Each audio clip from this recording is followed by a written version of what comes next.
ప్రపంచాన్ని కాపాడినటువంటి శివుడు. అందుకే నేను శివ అవతారం ఎత్తాను.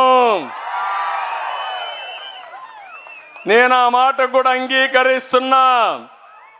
ప్రపంచాన్ని రక్షించడానికి ఆ శివుడు విషాన్ని కూడా గొంతులో పెట్టుకొని ప్రపంచాన్ని రక్షించాడు. అవునా కాదా అని మిమ్మల్ని అడుగుతున్నా.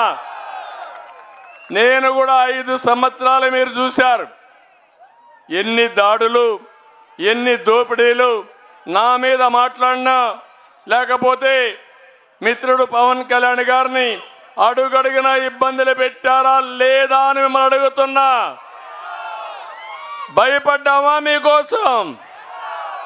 అరెస్టులకు ఏమైనా భయపడి ఇంటికి పారిపోయామా మేము? అందుకే నేను భరించా. ఎన్నో అవమానాలు పడ్డా. శారీరకంగా, మానసికంగా, కుటుంబ పరంగా కూడా అందరిని హింసించారు. కానీ ఒకే డిటర్మినేషన్, ఒకే ఆలోచన, మళ్ళీ తెలుగు జాతిని కాపాడుకోవాలి.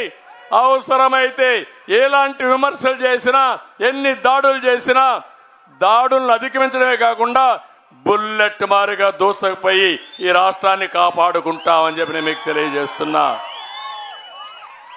అందుకే ఈరోజు నేను ఒకే సవాల్ విసురుతున్నా ఈ ముఖ్యమంత్రికి. నువ్వు ఆ రోజు మద్యపాన నిషేధం అన్నాడా లేదా? ఇక్కడ ఉన్న ప్రజలందరినీ సూటిగా అడుగుతున్నా. జగన్ ఎన్నికల ముందు ఏం చెప్పాడు తమ్ముళ్ళు అని అడుగుతున్నా మిమ్మల్ని.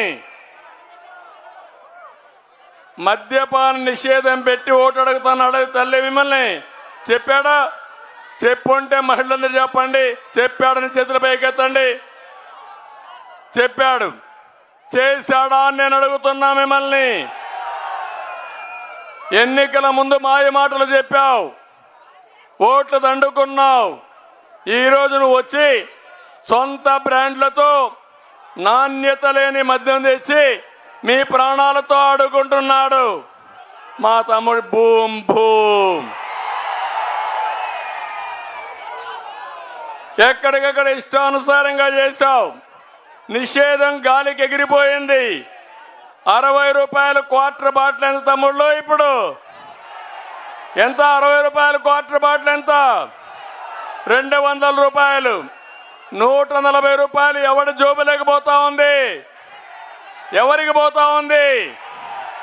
తన ఆదాయం కోసం సొంతంగా నాణ్యం లేని మద్యం తయారు చేసి మీ బిడ్డల, మీ తండ్రుల, మీ కుటుంబ సభ్యుల ప్రాణాలు తీసిన దుర్మార్గుడు ఈ జగన్మోహన్ రెడ్డి. అవునా కాదా అని మిమ్మల్ని అడుగుతున్నా.